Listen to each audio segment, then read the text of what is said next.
Diego Azqueta es doctor en Ciencias Económicas y Premio Nacional de Economía y Medio Ambiente.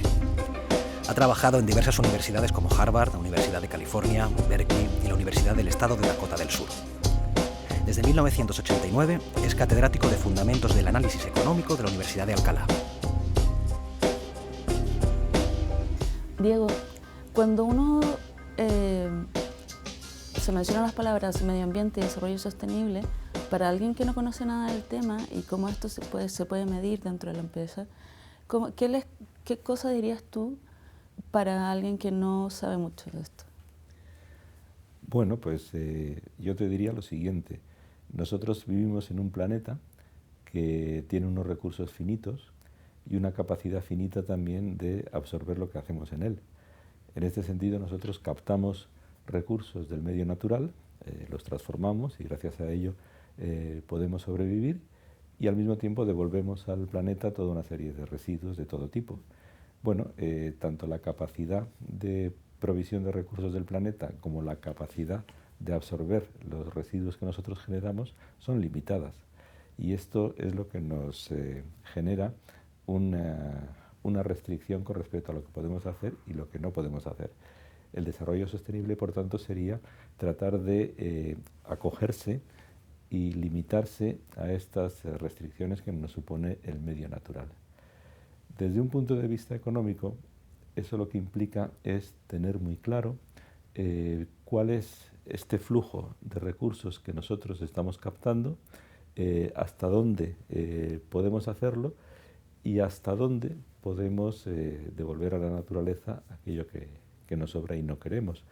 Y por lo tanto tener muy claras cuáles son las conexiones entre la esfera de lo económico y la esfera de lo natural.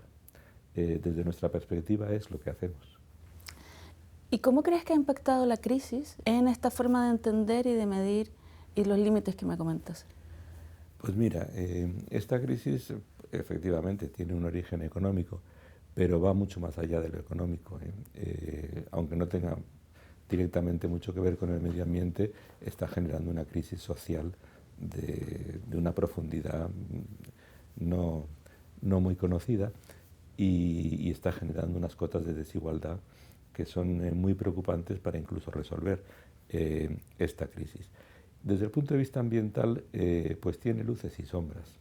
Aunque parezca paradójico, en nuestro ámbito, donde la crisis ha golpeado de forma más severa, bueno, pues las variables ambientales han tendido a mejorar, porque muchas de ellas están asociadas precisamente al impulso de la actividad económica. Nuestra captación de recursos y nuestra generación de residuos pues están ligadas a la propia actividad económica, y al haberse esta desacelerado sustancialmente, pues también se han desacelerado estas agresiones ambientales en nuestro entorno. Porque si nos vamos a justo la etapa anterior, en otros países, como por ejemplo América del Sur, observamos que ahí la crisis no ha sido tal, que la crisis se solventó muy rápidamente y hasta hace un año y pico han experimentado procesos de crecimiento sostenido muy elevados, basados fundamentalmente en la naturaleza. Con lo cual allí esta última etapa no ha sido precisamente muy positiva, porque el incremento de demanda de materias primas de algunos países emergentes pues ha generado un boom en la explotación tanto de recursos minerales como energéticos como agrícolas, que bueno, no siempre han sido manejados cuidadosamente desde el punto de vista ambiental. Así que esta crisis ha tenido distintas caras. Yo creo que lo fundamental es que, dada la seriedad y la gravedad del problema de nuestras relaciones con el medio, no deberíamos estar al albur de lo que ocurre con los ciclos económicos, sean estos más o menos profundos, sino de que deberíamos tratar de tener una concepción muy clara de en qué senda nos podemos mover. Y, como decíamos antes, fijar claramente los límites de esta senda, y que esto quede un poco al margen de las fluctuaciones de la economía. Decías tú lo del cambio climático. Bueno, el cambio climático es uno de los principales problemas actuales, por supuesto. También lo es la pérdida de diversidad biológica.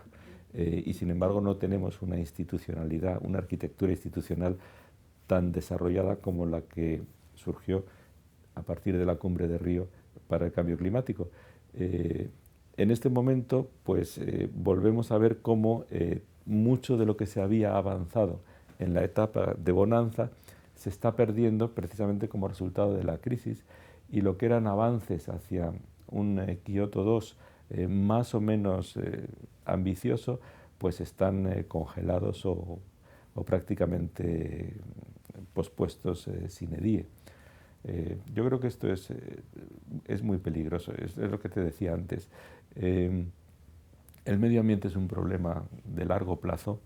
Las inversiones, tanto positivas como las cosas que hay que dejar de hacer, son también con vistas en el largo plazo, y sin embargo una crisis lo que hace es poner el foco en la urgencia del corto plazo, y esto nos está perjudicando sustancialmente.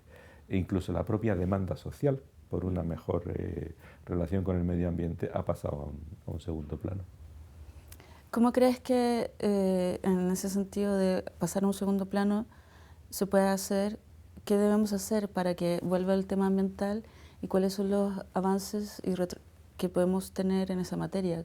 ¿Cómo podemos enfrentar este cambio desde las organizaciones? Claro, yo creo que el papel clave ahí está en que la sociedad civil, y articulada a través de distintas organizaciones, no pierda de vista la urgencia del problema, aunque ahora quizá las urgencias sean otras.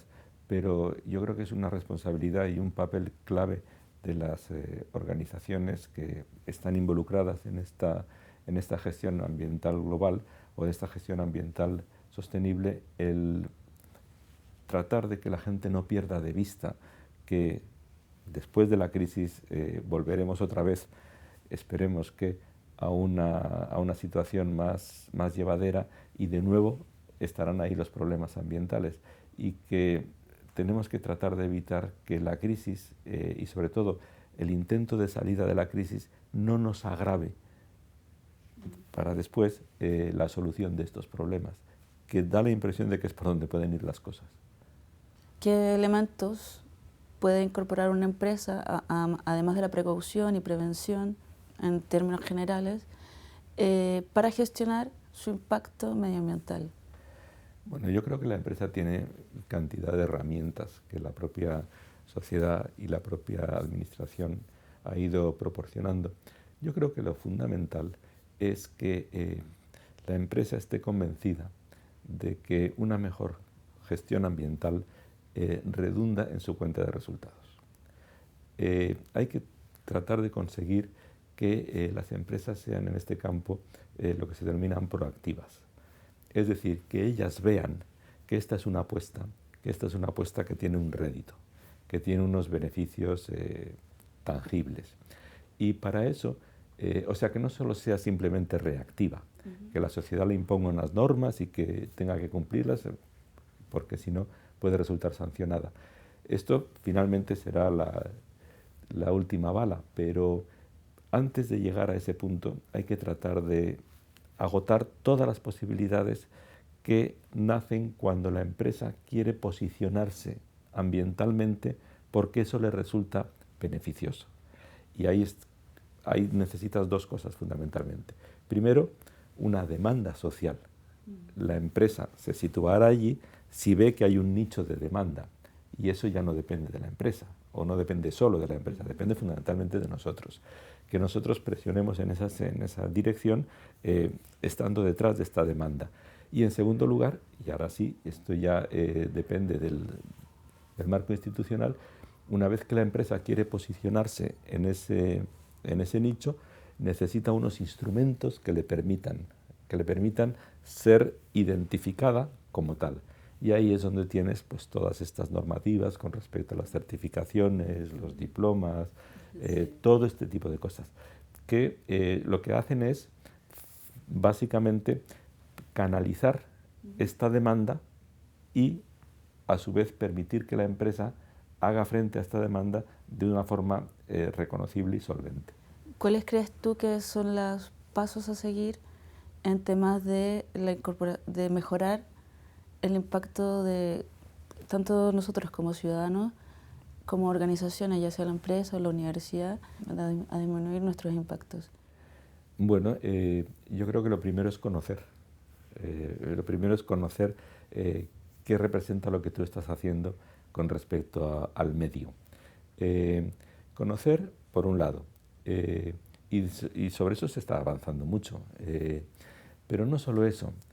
Luego también tratar de analizar el problema desde una perspectiva un poquito más global, porque el problema está en que si nosotros queremos reconducir la situación, vamos a tener que frenar algunos caminos de desarrollo que son muy obvios y que en este momento están fundamentalmente en países que no han alcanzado unos niveles de vida que sean satisfactorios para su población.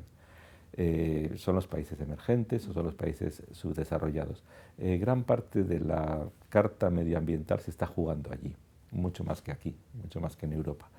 El problema está en que nosotros podemos permitirnos, si quieres, entre paréntesis, o entre comillas, el lujo de abandonar algunas sendas de crecimiento. Pero la urgencia que tienen estos países con respecto a sus propias poblaciones les hace muy difícil explicar que por motivos de una sostenibilidad ambiental global ellos tengan que sacrificar oportunidades de crecimiento muy... Y aquí es donde es inevitable la solidaridad. Si esto nos va a beneficiar a todos, no puede ser que solo unos, y además los menos preparados para ello, paguen la factura de algo que a todos nos beneficia. En ese sentido yo creo que hay que ser trascender un poco nuestras propias fronteras y compartir los costes, sobre todo que no sean los países que más lo necesitan los que paguen el coste de un medio ambiente mejor, cuando ha sido también en gran medida nuestra propia responsabilidad el que el medio ambiente esté como esté ahora.